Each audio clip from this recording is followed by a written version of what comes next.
Hi everyone, can you hear me all right? Lovely, brilliant. Thanks everyone for coming to our first Creative Access Masterclass of 2024, which we're really excited to be presenting in partnership with ITV Academy. For those that don't know me, my name's Yasmin Hemmings. I'm head of the Thrive team at Creative Access, and we're really excited to welcome you all today. We've got a brilliant panel lined up of ITV staff working across various roles in production, so I'm sure they'll have lots of interesting things to share. For those that don't know, Creative Access have a long-standing partnership with ITV. If any of you have been to one of our inductions, you'll have come along to our offices, which are just across the road at Westworks. Some of you might be on one of our mentoring programs with ITV, and we're very grateful to them for hosting us and for all their support in organising this event today. So I'll shortly hand over to our host, Amrit, who's a former Creative Access alumni, and our panel, who will talk for kind of 40 minutes or so about their career. Then there'll be the opportunity for you to ask the panel any questions that you have. But firstly, I'm going to pass over to Fiona from ITV Academy, who's going to talk a little bit about the work they do and show a quick show reel. So hope you enjoy today. There'll be a chance for networking at the end, so do stay around, and I really encourage you all to introduce yourself to someone you haven't met before. Cool, over to you, Fiona. Thank you, and hi. This is amazing to see so many of the new rooms, so thank you for battling through the wind and the rain and joining us tonight. I won't talk because we're running behind already, but hopefully I'll get to speak to all of you afterwards and give you a bit more information about what the Academy does.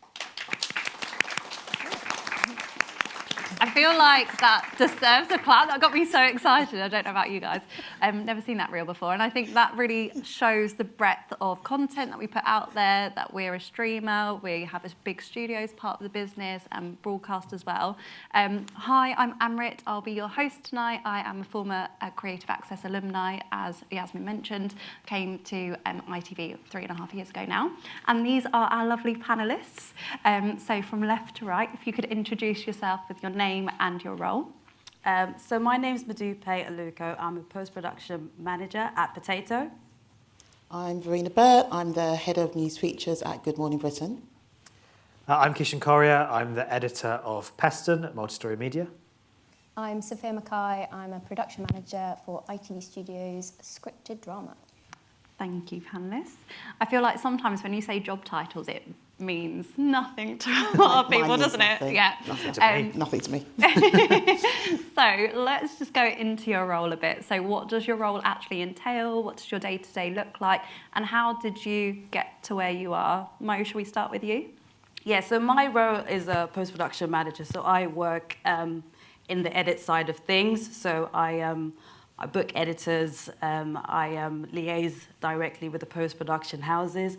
I will do a weekly edit schedule and send it out to the post-production house. I'll make sure, so I work on a show called The Chase. I don't know if any of you know it, so I'll make sure that from yeah. The Chase is on. It's a thing. So I will go from the process of, so for example, today we're filming in the studio. I'll make sure the process goes from the drives coming to the edit, gets ingested, so that gets put onto the system.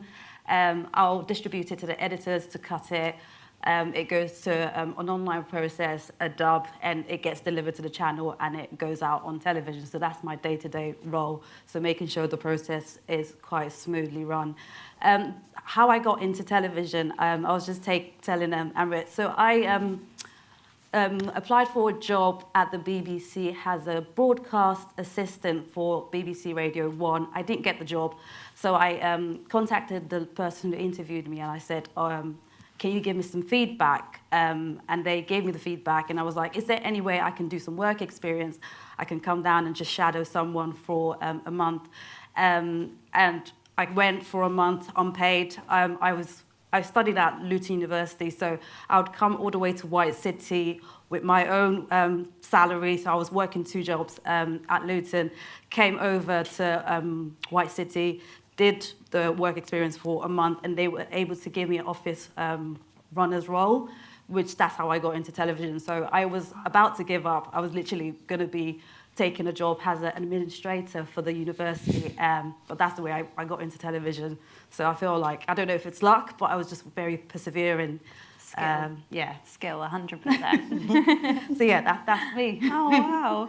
And Farina, you said that you did work experience as well, didn't you? Yeah, How'd that- so 25 years ago, I was working in the youth club, and a form came through looking for people to do a work placement, which is basically like work experience at London Weekend Television, which is ITV bought them years ago. I applied, 4,000 people applied, and I was one of 4 who got a placement, and since then I've just been mainly working at ITV. I did take 9 months off and go to the BBC, but I came back to ITV again because it's in my blood, I guess. And my current job, I started off, like I said, as a work placement and worked up doing production secretary, production coordinator, assistant producer, producer director, junior producer, series producer, senior producer, lots of producing stuff, VT director, and now I'm the head of the news features team at Good Morning Britain. And basically, you lot probably don't watch Good Morning Britain on TV, but you may have seen the clips. Oh, you did great, thanks, one person. That's good, keeps me in the job. But you may have seen kind of clips on Instagram, TikTok or YouTube, like the debates where is it okay to split the bill? Who should pay for the bill to split the bill? Should you put your feet up on a plane? Did anyone see the clip of Ed Balls kicking Susanna in the head the other week? It's great, Sally. Yeah, it was great. So the team that I run kind of do all that sort of stuff. So we work on the daily debates. We do the big campaigns. So we work on things like Pride of Britain. We do a big campaign every year called 1 Million Minutes. We do some bits with Wellchild as well and the Prince's Trust. We also do investigations and surveys and FOIs. So the big kind of survey we did last year was about women trusting the police after Sarah Everhard. And we found some really big stats on that. And when we find those sort of stats, they either make it into the news or we can put them to the government. So we try to hold people to account a lot. And we kind of no 2 days are the same. Every day is different. There's always a different debate to be had. I can give you a little preview. Tomorrow our debate is killer cats. Are cats wearing bells the perfect way to stop them killing birds? There we go. Watch it tomorrow. The title will probably change, but that's what it is at the moment. And, we go into meetings every day and we pitch these ideas to my boss, and then they say, yes, let's do that one. And then the team distribute the work and they find guests, and the guests come on the show. We give them a bit of money. They come in the morning, we come in early, we produce them, we G them up, get them ready, say, this is what the other person's saying, this is what you're saying, tell them they're wrong, interrupt them, shake your head. The camera's always on you, rolling your eyes is great. However you want to interrupt them. If you think they're saying the wrong thing, wait for them to take a breath and then jump in and interrupt them. And that's basically what my team do. And like my job title says head of news features, but it's basically I'm like a senior producer. So I still go out and make VTs and direct films and do all that sort of stuff too. Busy lady.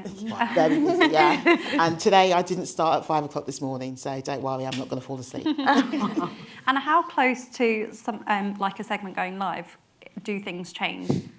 Not even a second day live. While the show is on air, things can change. So this morning we had West Street in booked, and he wanted to do an earlier time. And we couldn't have him at an earlier time because we had a post office guest at that time. So we had to drop West Street in. Then they said to the producer that was in, can your debate guests be on earlier? But one of them was still in makeup, so we couldn't put them earlier.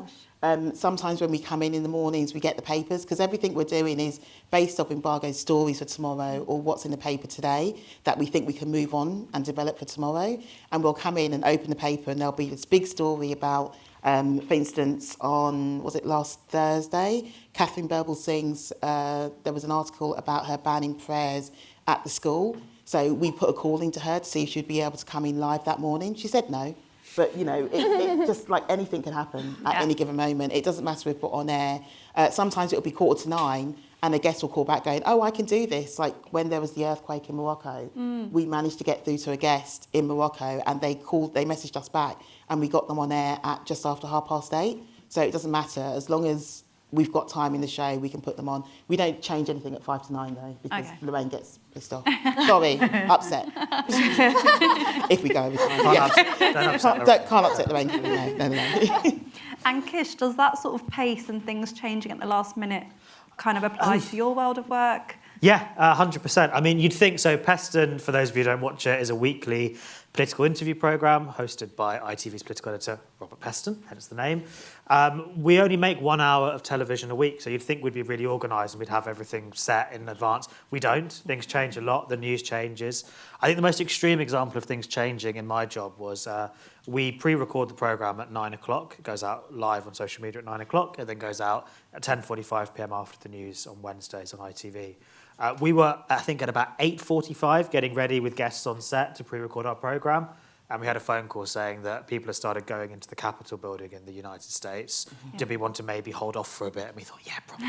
Should probably see what happens there. It feels kind of important. And we begged our guests to stay a bit later and go on live at 10:45. So yeah, things change quite regularly. And I think if you want to make good television and good current affairs television, you've got to change with it because you want things to feel live and like they're happening.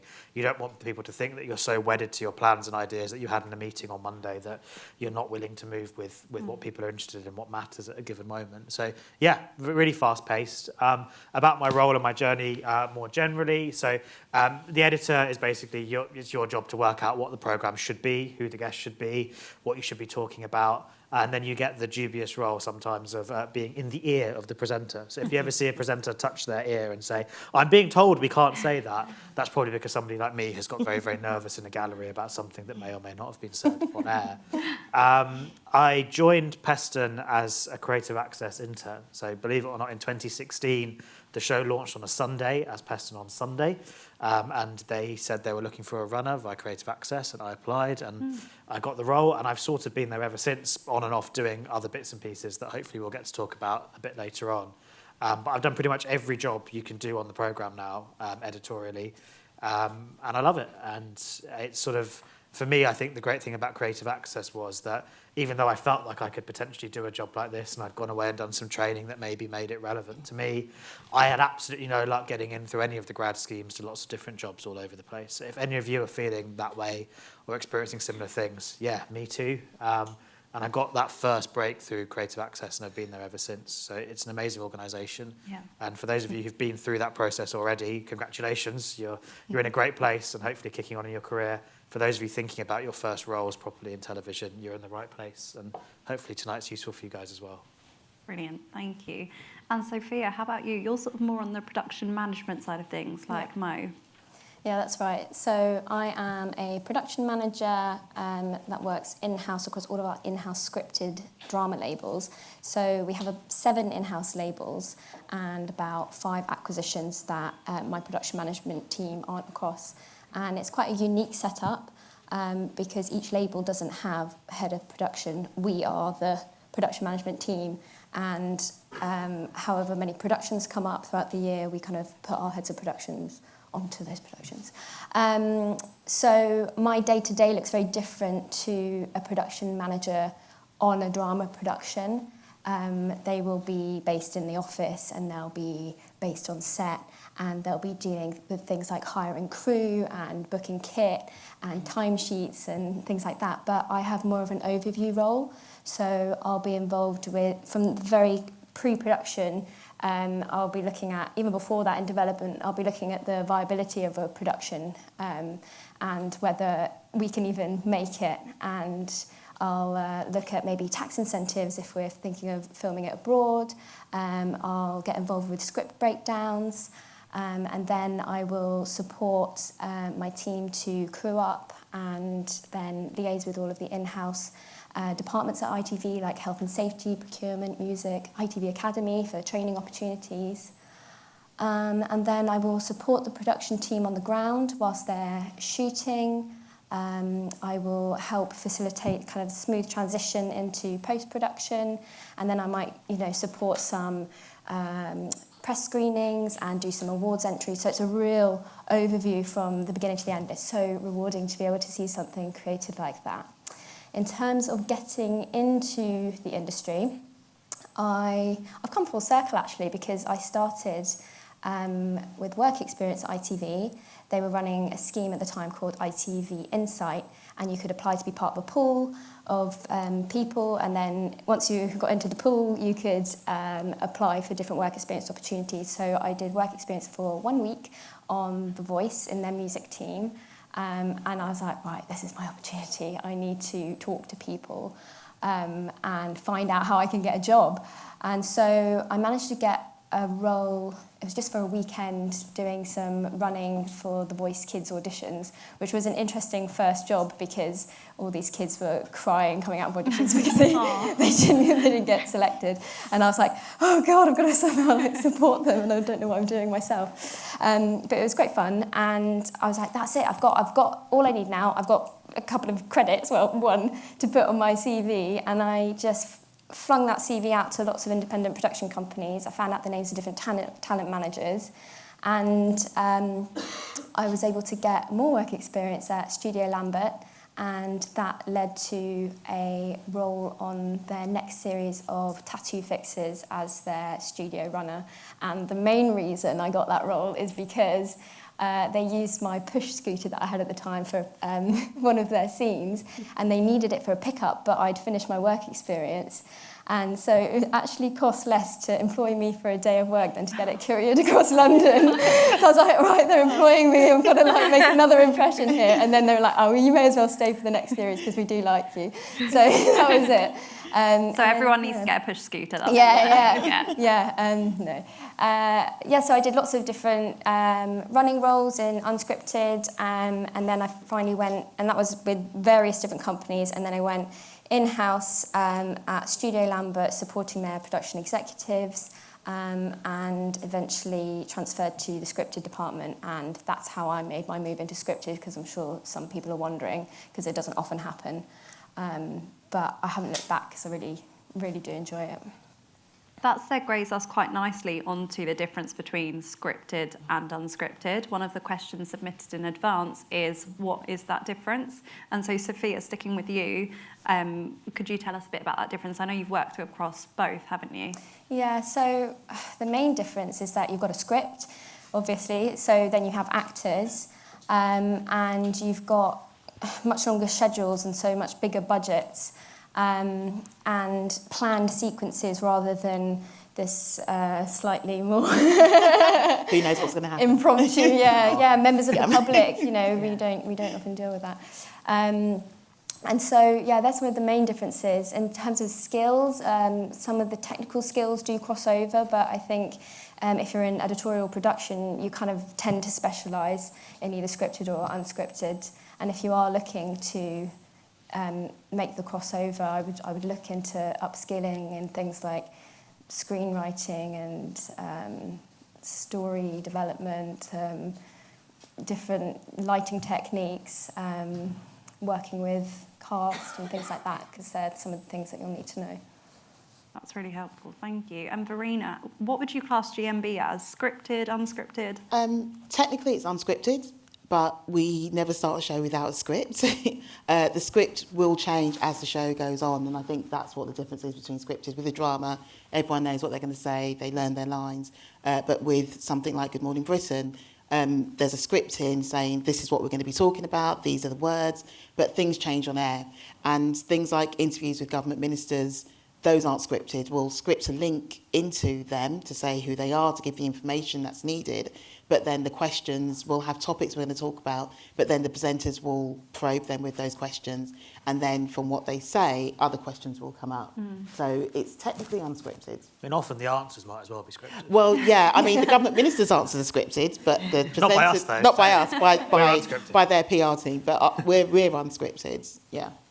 And the chase is also unscripted, isn't it? So the chase is also unscripted. We also have a script.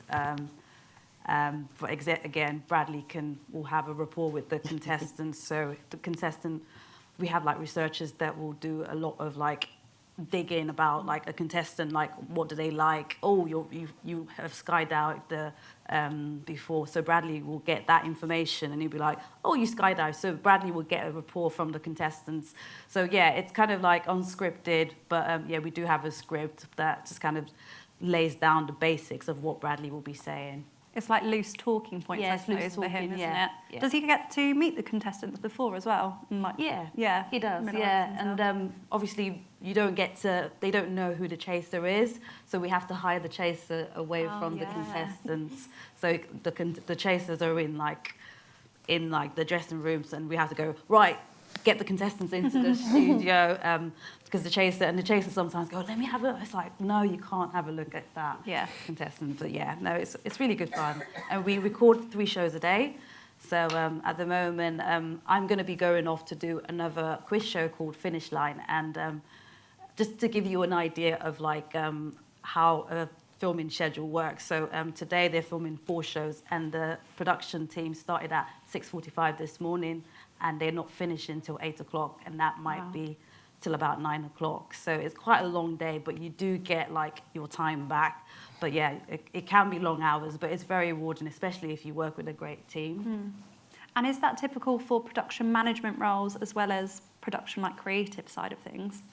Production management, you're the first to be there and you're the last to leave because everyone comes to you for the information. So yeah, for example, me and Verena have worked on Blue Peter at the BBC.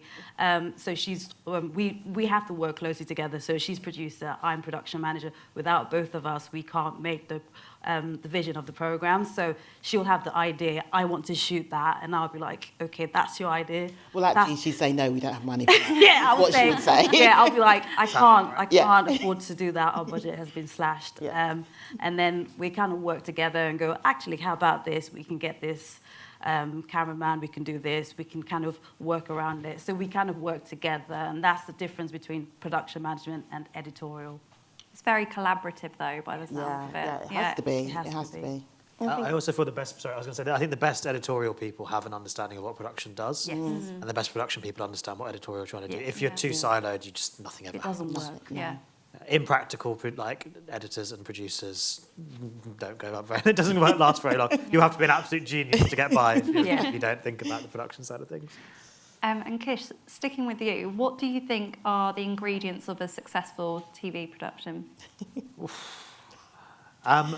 So I think every TV production does things in a different way, but I think your team are fundamental. So like, I've never worked on a production where I felt I'm not part of an amazing team who are invested in the idea, who are experts in whatever it is that they're doing. I mean, obviously for the programme I make, we're all political obsessives and utterly sort of engrossed in the minutiae of what's going on. I think if you don't love the subject matter that you're making television about, it's hard to make something that other people love as well. So whatever it is you're interested in, whatever kind of programme you're making, I think that passion comes through. And I think that there's 2 different ways that this has come up in my career. So one is for a returning format. So we'd call Peston a returning format. It's a programme that keeps on coming back year after year, and you have to try and keep it sort of vaguely recognisable to the audience, but find ways to freshen it up, find ways to do different things with it. And I think looking for those new ideas or those ways to take something that's quite familiar and make it feel different or fresh, or make it touch upon something that it hasn't before, is what keeps that working. And then the other side of things is I also make ITV's general election debates. So those are they should be once every 4 or 5 years. We've had quite a few recently. Another one this year. Another one this year. Let's hope, fingers crossed, we're making it again.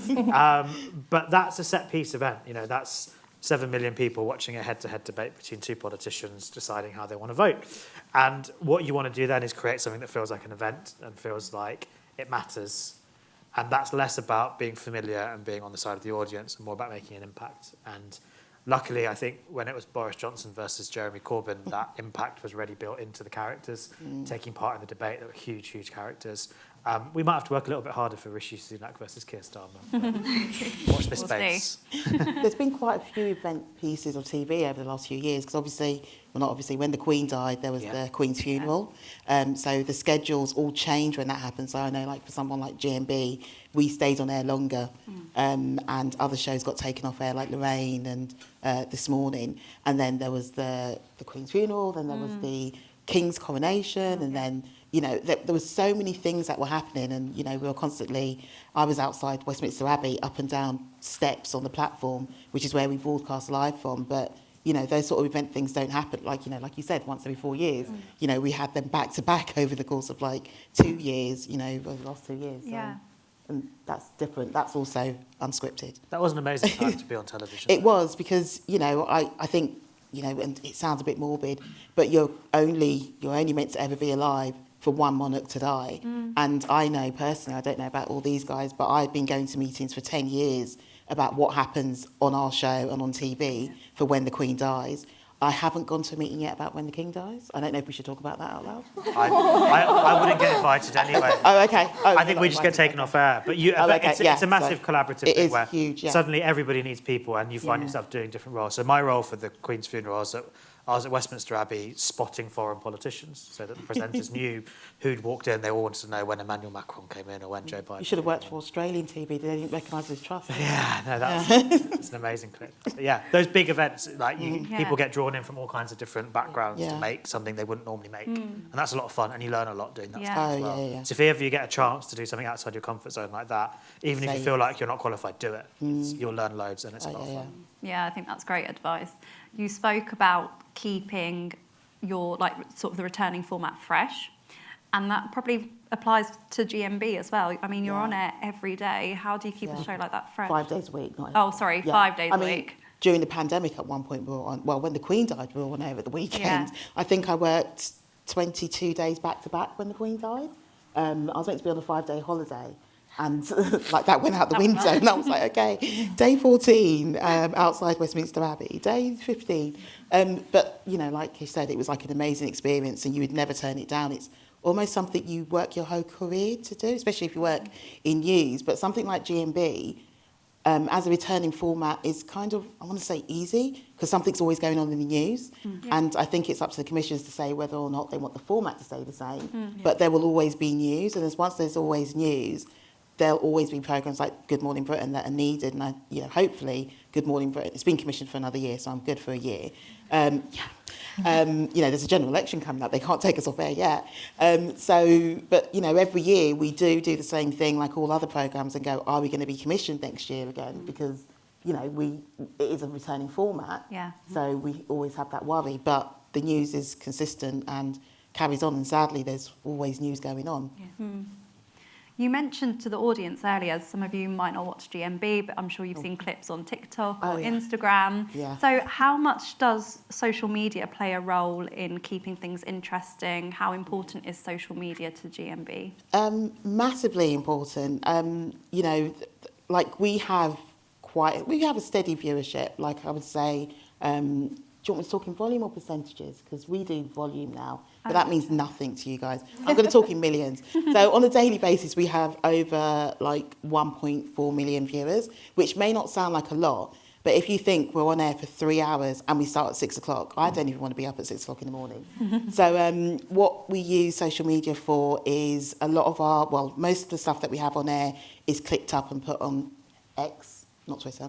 X, formerly known as Twitter, and we put it on TikTok. We've got a new TikTok account. We put longer clips up on YouTube. We also use platforms like X and Facebook because our viewers love Facebook. I'm not sure if any of you lot are still on Facebook. I know I don't use Facebook anymore even though I've got an account. But we use it to drive our debates. So like our killer cat debate I was talking about that's going on tomorrow, we didn't post killer cat question, but we've posted a question on X and people are already engaging in that and posting pictures of their cats with collars and bells on, which is weird because I don't think cats should wear bells, online, and they're posting statements going, no, that's ridiculous. And then if you let the birds and mice know they're coming, then it's also a signal for the dogs to know where the cats are. Didn't think of that angle, but and people are voting in Twitter, in the X poll as well, and we use that on the show. We also use social media to generate guests. So it could be a debate that we found online somewhere. So the one about splitting the bill was a debate being had on Mumsnet. And what we did is we tried to look for the people on Mumsnet who were talking about it, but we used a lot of influencers and stuff as our debate guests to come on and talk about it.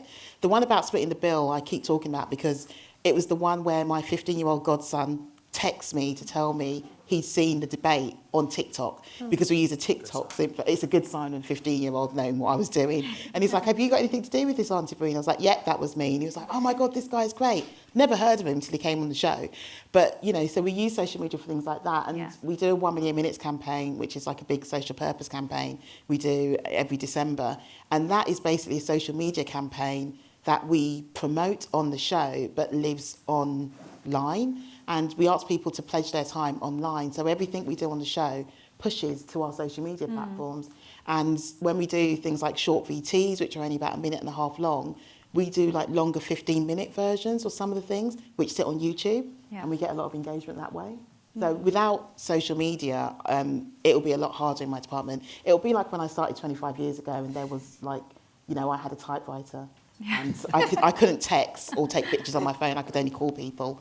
Actually, I probably had a pager. You know, it's that kind of That time. kind of thing. That kind of thing, yeah.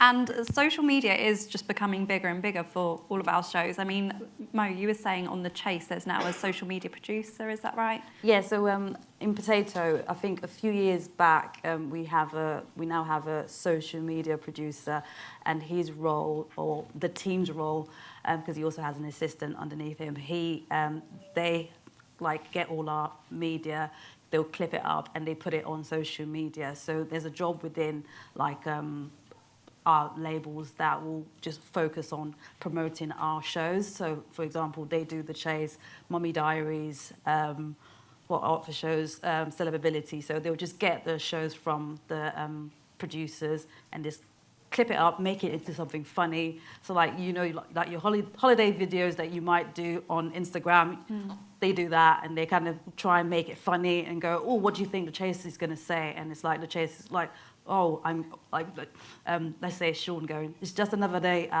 or something like that. That's just me. But yeah, they will try and find funny things to make out of the clip. And that's just a role that's come about a few years ago. Yeah. And we know it can impact the popularity of a show and sort of the success of a show. And Sophia, we've seen that with Mr. Bates versus Post Office. I think we actually might have a slide on the stats. But could you talk a bit around that show? And we don't have a slide on this stats. So you can just be the talking slide. Yeah, they were good stats, great stats. They were great. So if you could just talk about that show. I mean, the idea is, I think it wasn't even, you know, something that we could sell internationally because it's a small show. So making it, it was a bit of a risk in a way, but the team knew that they wanted to make this show because of how important it was, and it's so amazing. I don't know if anyone here has seen it, but we were all so thrilled about the coverage and the attention that it was getting, and the transformative power of drama, because, you know, these people's lives are being changed for the better. And that, for those that haven't watched it, could you just give a summary of the show? The show's called Mr. Bates versus the Post Office, and it's a drama about the post office scandal, which involved a computer terminal called the system was called Horizon. It was run by Fujitsu, and there were basically issues with the computer system, and it meant that all of these sub-postmasters were showing shortfalls in their when they were totting up their accounts and stuff. Accounts at the end of the day, and people went to prison and people lost their lives because they were excommunicated from their local communities. It's just absolutely shocking, and the stats around it are really, really sad. But it's been ongoing for years and years and years, and it's just now gained this traction because of the drama, because a documentary has been made about it on the side, but a lot of these people are too scared to come forward and tell their stories in a documentary, but we're able to do that in a drama because we can say what they are too scared to say in a documentary, for example. So, I just think it's amazing how it's created this societal change and ultimately justice. Yeah, I totally agree. I think it really shows the power of TV to influence change, and we reach millions of people every week, so we want to use that power in a really positive way, which is where our social purpose agenda comes in. Diversity, equity and inclusion is a massive part of our social purpose agenda and is definitely crucial in the creative industry. Kish, could you talk a bit about how DEI is really important to what you do and the show that you work on? Yeah, and look, I mean, we're lucky in that we work within a company that takes this stuff quite seriously, has a long-standing partnership with Creative Access. So we feed off that broader environment, which is really positive. I'm really proud that at Peston we always have somebody, either a Creative Access intern or a newly hired Creative Access intern as a researcher role on our programme. We'll continue to do that. That's really important. Obviously, it's an editorial concern as well, and that's where you sort of see the impact TV can have in sort of trying to give platforms to people to have more representative debate. And also you see some of the drawbacks and things that still have to change and some of the things that we're still working on. So, for example, a huge number of our guests will be drawn from serving politicians. Serving politicians might not always be reflective of the society they represent, and therefore, as a result, you end up often having programmes that perhaps don't look as diverse as they should do. So it's trying to work out how we best rectify that, how we best provide different voices and different platforms, whether that's via social media, whether that's via opinion polling. In the past, we've done opinion polling that's representative of the BME population, which is actually quite rare in the UK because in general, the numbers of people involved in general polls are not big enough for you to be able to say authoritatively, this is what the British Hindu population think, and this is what, yeah. So, you know, it's sort of trying to find different ways to reflect that in our programming. We're lucky also that we've got the wonderful Anushka Astana as one of our co-presenters. So she's always there and she's always been a champion on this kind of thing. And we're lucky to use her journalism in what we do frequently. But yeah, it's a huge part of what television does more generally. I think it's a massive, massive part of what current affairs television needs to do. And yeah, I guess you guys are going to be part of the generation that helps push that on even further. And that's always very exciting to meet you and talk about the things that you think should change more. Yeah, definitely. And Verena, do you feel like that rings true for GMB as well? Yeah, I think that, you know, I know that I try hard. I know that GMB tries hard. I know that we're hitting lots of targets. I think we've still got a lot of work to do and there's a lot further to go, but we're doing all the right things and going in the right direction, which is great. For me, I know that within my team, whenever we're looking at casting, we're thinking of diverse casting. And when I say diverse, and I'll be in the office and be like, you know, where's our diversity within this show? People automatically think I mean black. I don't. I mean black, I mean sexual orientation, disability, abilities, everything. Like, it just needs to be diverse and representative of society, like Kish said. And we try and do that all the time. We can't pick and choose what news stories are happening, but what we can pick and choose is the people we have talking, represented and talking about that news story. And what we can also do is talk about the news stories we're doing on the show. Like before I left the office, I said to the editor that's in charge for tomorrow, do you know they're putting up a blue plaque for Dr. Martin Luther King tomorrow in London? And he went, no. And I was like, here you go. Sent him the story and he's like, okay, we're going to try and put that in news and see if it's happening within our airtime. If not, we'll put it up the next day and do something on it. But it's things like that. And what also is helpful is having allies within the team. Yeah. Because, you know, it's tiring sometimes being one of the only black people or people of colour that work in a production. So constantly saying, oh, think about the wording, think about the language, think about the scripting. But now I know I have a lot of allies who also do that and question it and will text me going, oh, someone's saying this. I don't think it's right. And I was like, well, tell them. You know, I'm not going to tell them, you tell them. And if they come to me to ask me, I'll say, yeah, I believe what they say. So it's good to do that. But, you know, ITV are also doing stuff like we've started it's 2 years old now, an initiative called Fresh Cuts, which is all about bringing diversity into the documentary kind of field. And it was bringing in producer-directors from black orientation to make their first 1 hour. And I series produced that the first year it happened. And it was amazing because it was the first time I walked into a production, onto a location, and everyone was black. And that had never happened to me before. And I've been in the industry 25 years. And I kind of walked in and I thought I was going to cry. And I was like, oh my gosh, this is amazing. Actually, it was only 23 years then because it was 2 years ago. So I was much younger. But Next time you tell it, it'll be like 21 It'll be years. 21 years, yeah. But I walked in and it was like an amazing feeling to see everybody and be like, everyone here is black. And what I'm doing now is helping them feel how I didn't feel when I started in the industry. And it's like an amazing achievement for ITV to be championing that sort of programme and to see that in my time, because I'm almost near retirement age now. So it's good that I've seen it before I retire, although by the time I retire, I'll be 70. The government keep putting up the age, true. doesn't it? Yeah. So, yeah. But it's like amazing that ITV are doing so many things and so supportive of people from diverse backgrounds.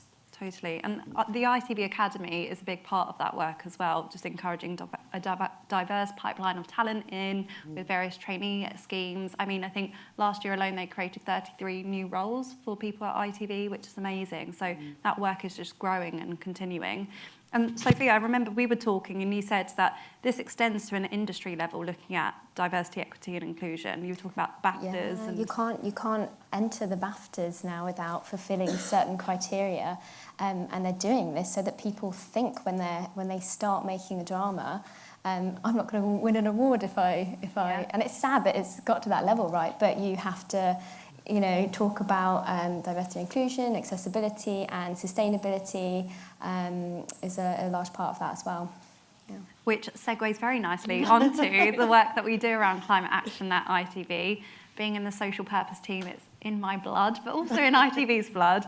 And there's lots that we're doing. So climate action is impacting our shows. It's really in the here and now. I mean, I was surprised to find out we have a dedicated tracker that monitors our productions that have been impacted by extreme weather events, which I found insane. I think often we can think of it as wildfires in roads or floods in India, but actually it's on our doorstep and it really impacts sort of our business and the way we operate.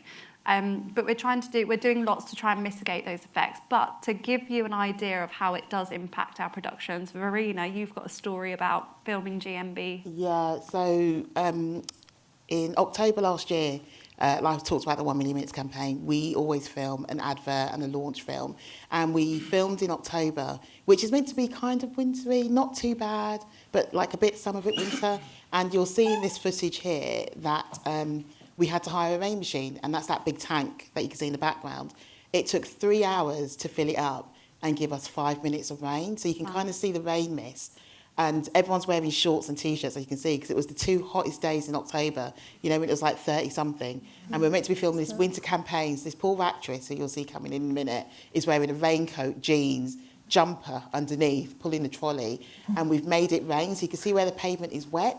And it was the most expensive, am I allowed to tell them how much it cost? So basically, that shot was 2 seconds in this film.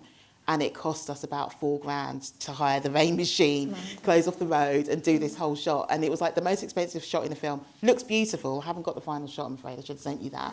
But, it shows that the weather is changing and that affects our production. You wouldn't think it would affect something like Good Morning Britain.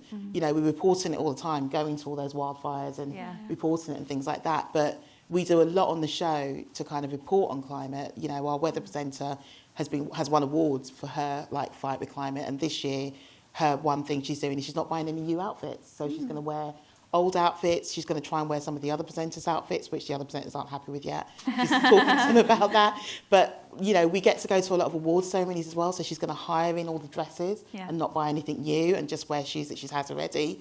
But I think that is a perfect example of how climate change is changing us and affecting us on productions and on location. Yeah, I agree. And I think that is like a prime example of sort of how it is affecting us and disturbs what we're doing. And it's something that every production's thinking about. Mo, could you talk a bit about Albert's certification and what that means? Yeah, so I don't know if when you have a look at the end of a programme, so when the credits roll, you see a certificate or logo that just says Albert. And that's basically a company that was created years and years ago, which production companies have to submit like a form to say that they're reducing their emissions. So, for example, on Love Island, the crew will take one plane. So they'll try and book all the crew on one plane rather than have crews traveling on different planes. So kind of make sure that they're all on one plane and they're not having to travel in different planes. For another example, when we went into pandemic, our editors used to come into the edit every day. Editors don't need to come into the edit. So again, that's reduced them coming in, traveling on the train. So we reported that. So we kind of report that information on Albert. We submit it, and then the team at Albert will kind of have a look and go, yep, that's all fine, and they'll approve it. And without that approval, we can't put the logo on our program. So if you have a look at any shows that you're watching, just have a look, and it just kind of gives the approval that that show has been sustainable and they've reduced their emissions as best they can. Yeah, and not only is it, of course, the right thing to do, it's actually becoming a legislative requirement now. As of, I think, next year, all listed companies, this year, all listed companies have to publish something called a climate transition plan. So every company has to say, these are our climate action targets, and this is a roadmap of how we're going to get there. So that covers productions, that covers central services, sort of more a corporate standpoint. Everyone's got to be showing this is how we're going to get to these big targets. That's not just ITV. That stuff is sort of more off-screen, but we're doing a lot on-screen as well. So ITV, along with 10 other broadcasters, have signed up to something called Climate Content Pledge. And what that means is broadcasters are proactively weaving in climate action content into storylines and across genres. So if you see a climate action storyline in Corrie or an electric vehicle in EastEnders, I don't know why soaps are coming to my mind, but that's not a fluke. That is a proactive thing that is being weaved in. And ITV, off the back of that, have made a bespoke pledge, and we're saying we're going to do this in a way that's authentic to ITV. So sometimes the most impactful sort of moments are where you least expect it. So like the Love Island eBay partnership, for instance, making pre-loved really cool and making second-hand fashion, bringing it into the mainstream. That partnership's won loads of awards. And another sort of recent example of that is a new drama, which Sophia can talk about. Yeah, so just recently, one of our dramas made by Key Street Productions has come out on ITV on Wednesdays. It's called After the Flood, and you may have seen adverts for it. It basically doesn't just weave solar panels and reusable bottles into the storyline. It's just showing climate change on the huge impact of climate change in its very subject matter. We've got a clip here which we'll show you in a second. It's a police drama which, as you say, Amrit, is authentic to ITV, but with this climate change Lens. Yeah, so we'll show you the clip now so you can have a look at that.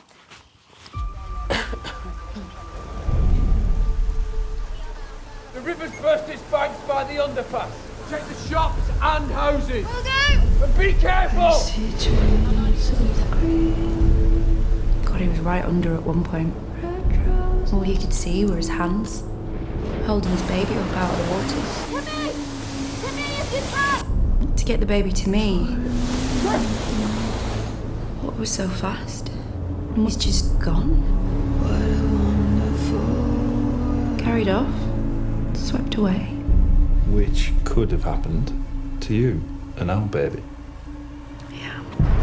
Get all your bags, get ready to get down. Take the kids off first. We're going to get another downpour, OK? Only this time it's going to be a hell of a lot worse. The flooding is not the council's fault. We're doing everything we can. The body of a man was found in a lift in a flooded underground car park. I was the first officer on the scene. Turns out this man in the lift had died 2 days before the flood. I put the lift man's DNA into an ancestry site and they've got a match. Oh, you said that's not allowed. I'm afraid that your brother died. Just under a week ago. My brother died 5 years ago. Keep going up the hill! Up the hill! We all know the flooding's gotten worse ever since that housing development being built. Uplands has been nominated for a Green Eco Award.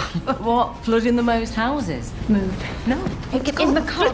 Hey, I'm pregnant and I am a police officer. Do the job you've been given. Stop looking for something more exciting. How did the body end up in there? Who put it there and where was it before and why move it? And if he didn't drown, then how did he die? I mean, it is murder, right? You're going to be a bloody good detective one day, so just stop, or that will be it, especially if you find out about all this DNA stuff. Think about what your dad would say. Dad, why joined the police force? Yeah. He must be really proud of you. He passed away. You really think he'd want you to throw your career away before it had even begun? If I can just find out who this man in the lift is, it might lead me to his killer. Guys sound like your dad. I have a past, and I do not want the police digging into that. Tell me everything that you know about Tash Eden. I thought he loved me. Why did he let me think he was dead all these years? This gets out, it will all come tumbling down. It can't. I know what you're up to. I've done nothing illegal. What? Such a good cop. You played me from the start. You are not a detective. You're just running around playing at being your dad. And I think to myself, what a wonderful world. I am so close to something. Close to what? Joey's got a gun.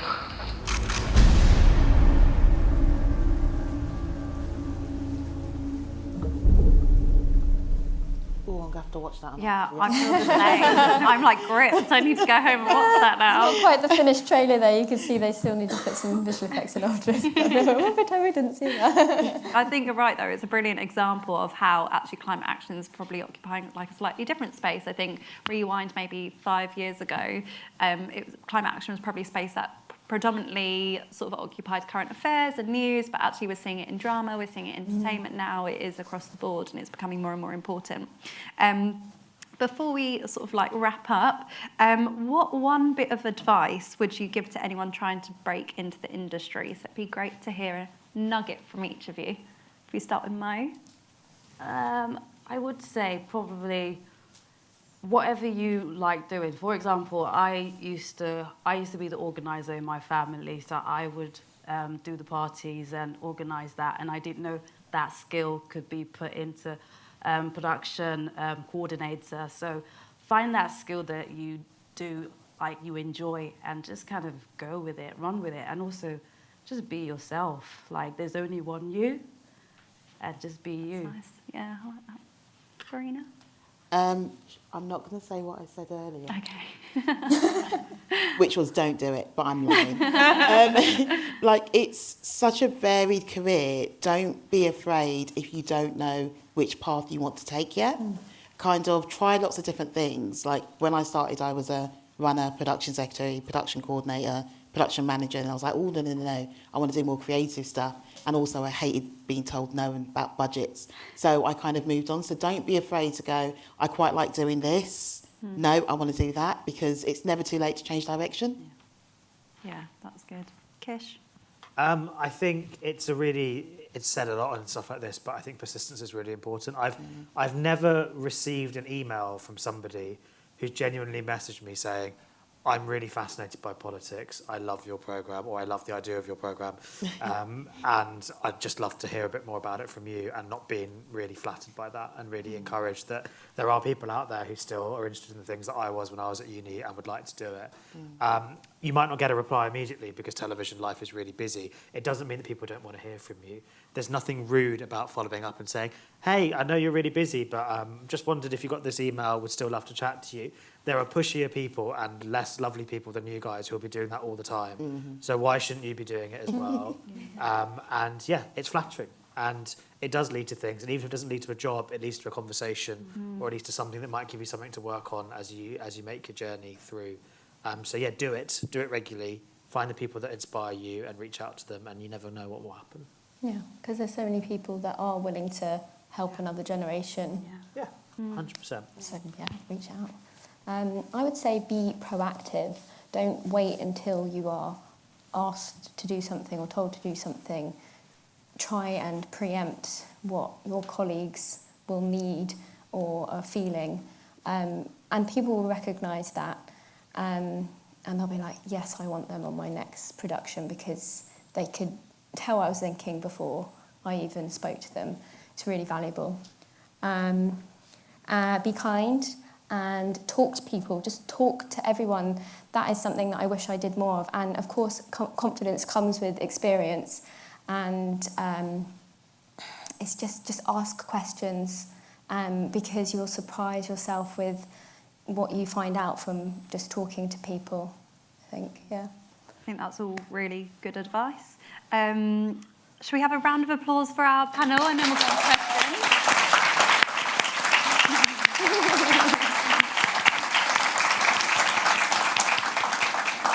And now to hear from you, speaking of questions, any questions from the audience for any of our panellists? Anyone? You have that. Hi, thanks everyone, that was really great. This is a question for Amrit. I was wondering if you could tell us a little bit more about your role. I know you delved in a little bit, but is it just on climate change, or do you explore other kind of social issues in your role? Yeah, great question. So our social purpose strategy encompasses 4 areas. Mental well-being is a massive part of that. So both on screen and off screen. So we've got a mental wellness campaign called Britain Get Talking, which is sort of the UK's biggest mental health campaign. So I work on that. There's a lot that we do off screen as well. So work with productions in terms of duty of care protocols. We do a lot around DEI, although we have a separate DEI team, so work closely with them. Climate action is again a massive part. We actually have like a sustainability sub-team within social purpose. And then we do a lot around better futures as well. So that's about supporting the next generation of talent. So whether that be through mentoring, the Creative Access Partnership, Eat Them to Defeat Them, which is like a healthy eating campaign, which encourages kids to eat veg. I always find it really hard to explain my job because it's so varied. It's a mixture of developing and delivering on-air campaigns, which are basically aimed at shaping culture in a positive way. And also doing a lot of off-screen stuff, so internal engagement with colleagues, working with productions and different people across the business.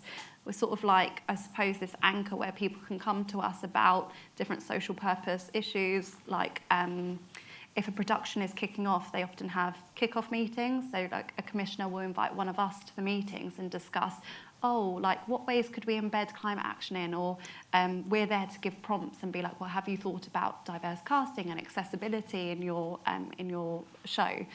So it's very varied. And soccer aid for UNICEF, so fundraising, that also comes from the social purpose team as well. That's right. Any other questions? Got loads.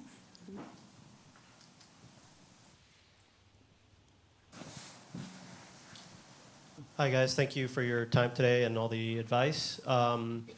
Just given the nature of TV production and production in general, not to put you guys under the spot, but there's kind of always, if it's so fast paced and everything, it feels like there's kind of a chance for mistakes to happen or do happen. And I just wondered if, just to all of you, if there's ever been a mistake that you've made in your career that maybe you thought was worse than it was, or maybe if there was a mistake and there was a way you kind of maneuvered around it, just kind of learning from experience and things like that.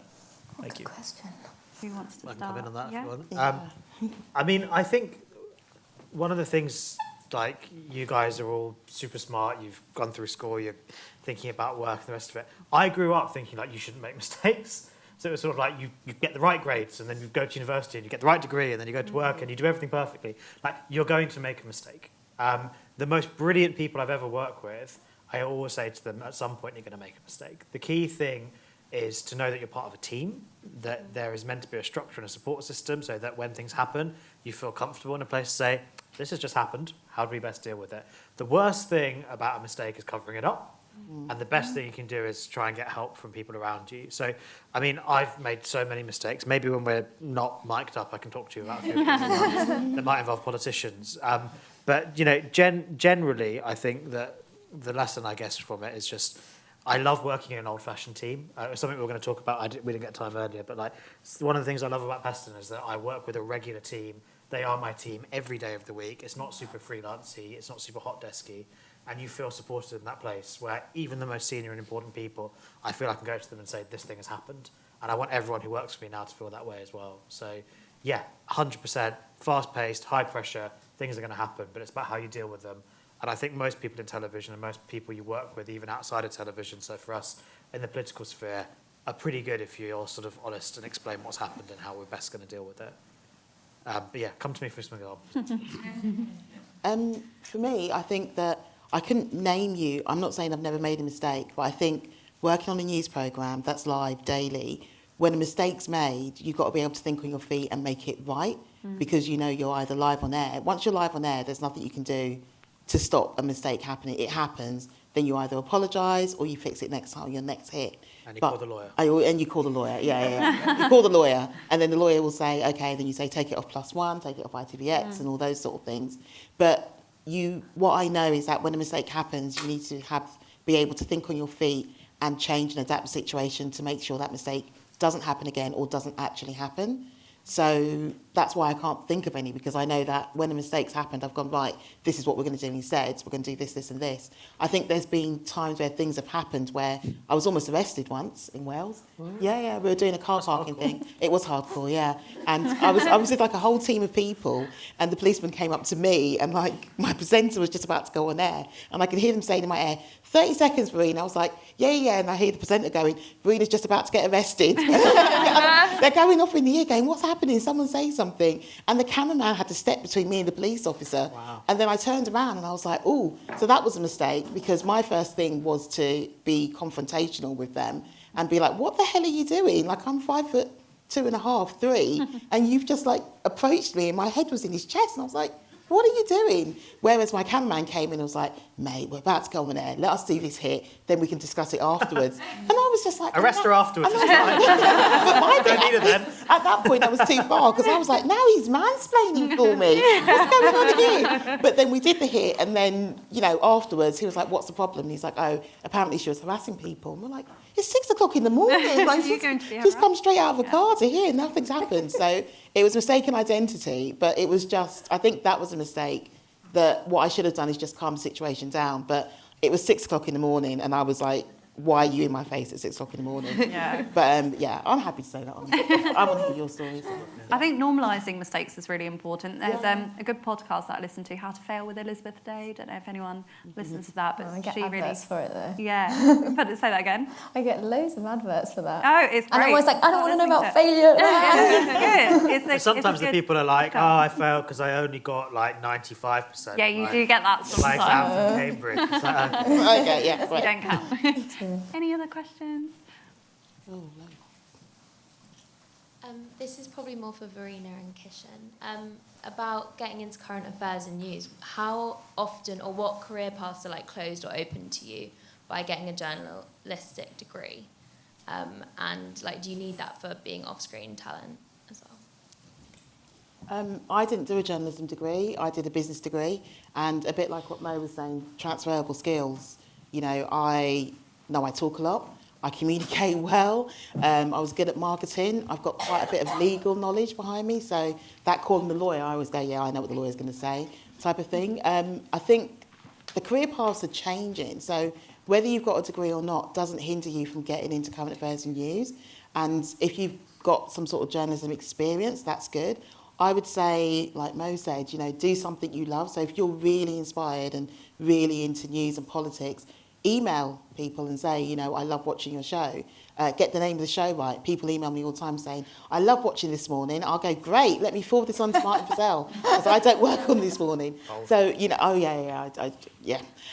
so get the programme right. Watch the shows that you love and the programmes that you're keen to get onto and work on. And even if it's like an entry level or work experience, then do that. And then, you know, like people do a lot of YouTube channels, a lot of TikToks and things like that. All that is experience to get into TV. Because, you know, like you said, you know, we use a lot of social media. We get a lot of our guests on social media.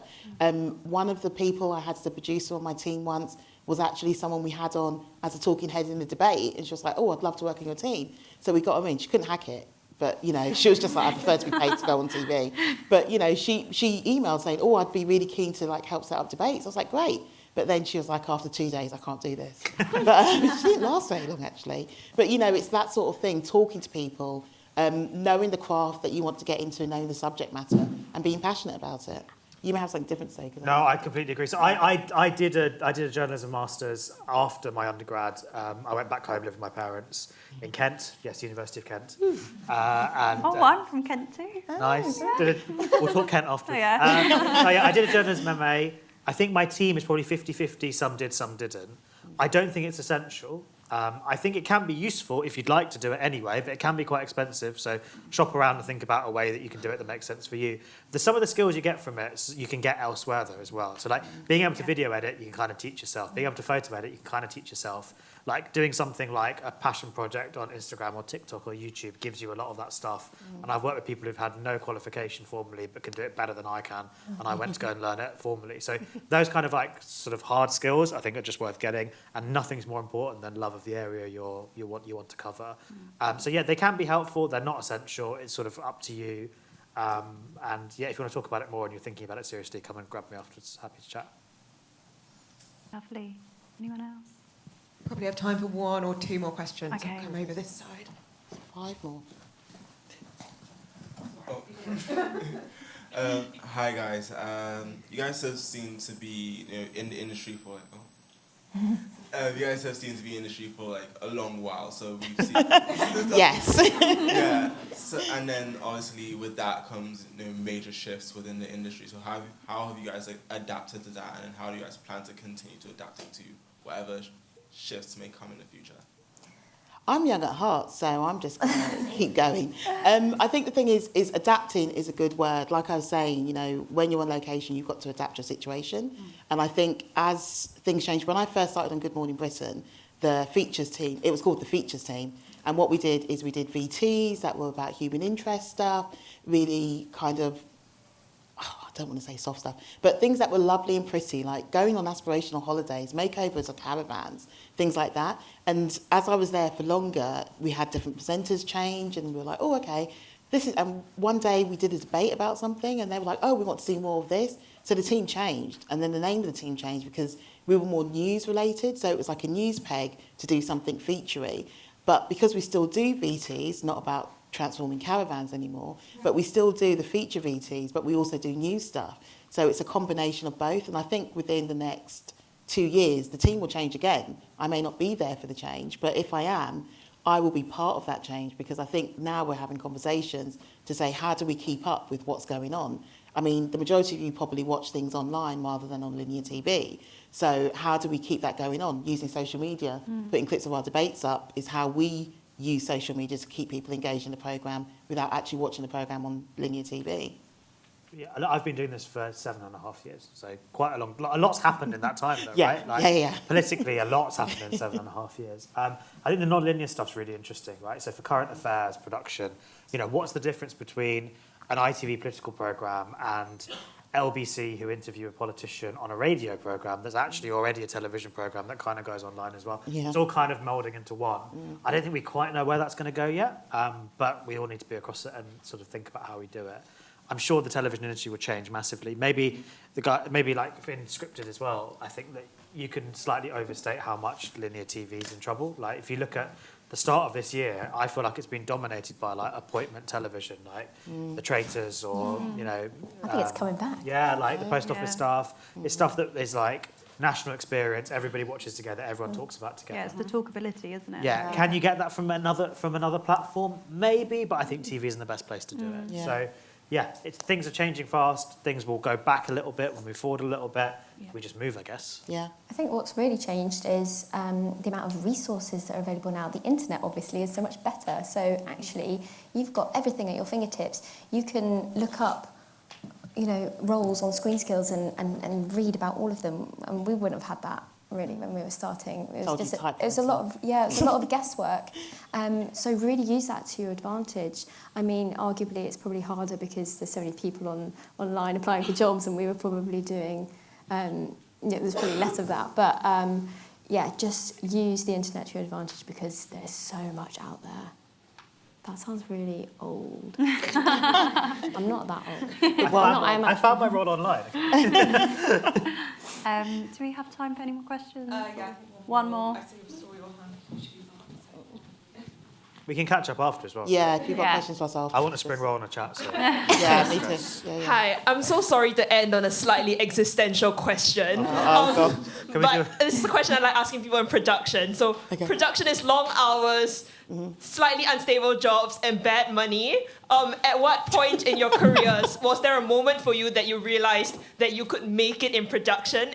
Or at what point should you just realize that maybe getting a job in corporate is a better idea? At what point do you know you will be able to make a living out of this? For me, I really loved being a production coordinator. I love the organisation skills. So I was happy for people to come to me to go, I have this issue, how can you solve it? And in my brain, I'm already thinking.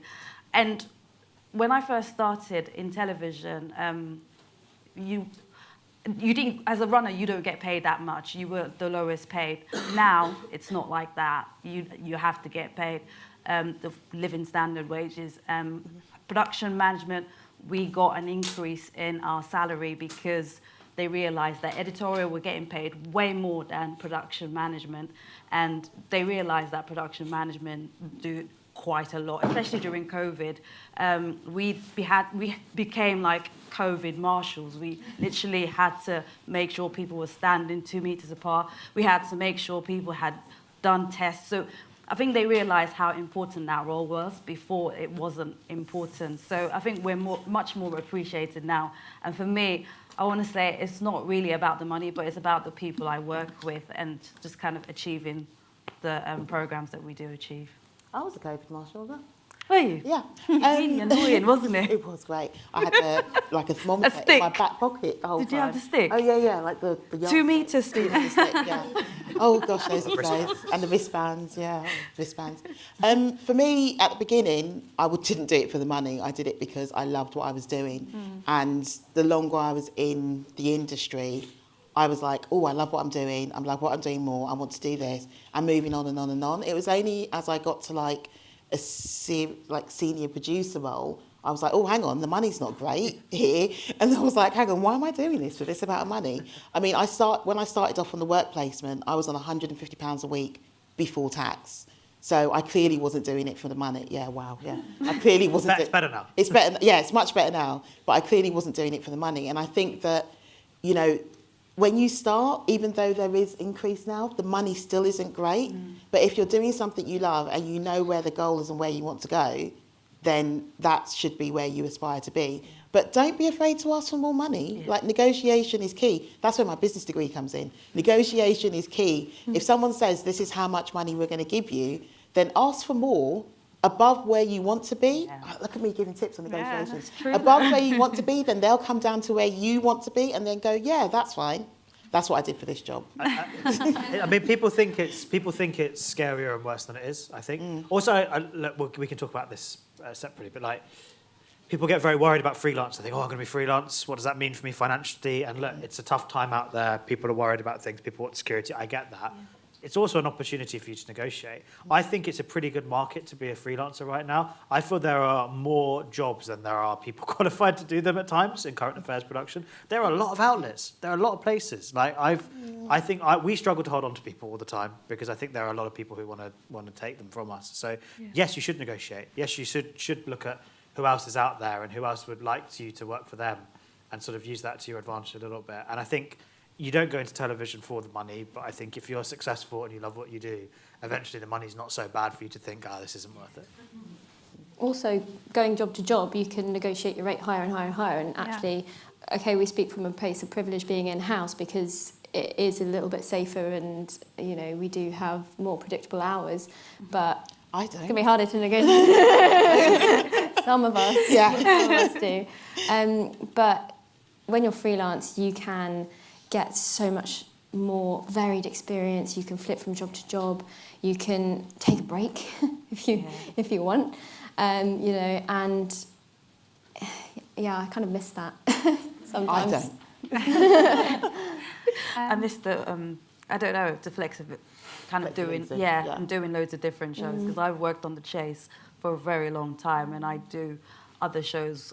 So I also do ITV Embrace. I'm part of one of the networks, and that's just because I've done The Chase so much I can do it with my eyes closed. So I do other things. So you kind of find, you can also find within your role, if you have the capacity to do it, you can find something else that you enjoy within a department and help them with that. Yeah. Fulfillment from different areas, I suppose.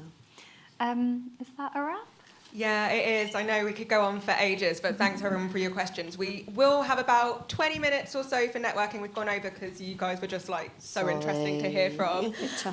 But yeah, I just want to say a massive thank you to all of you. So let's give our panel a round of applause, please.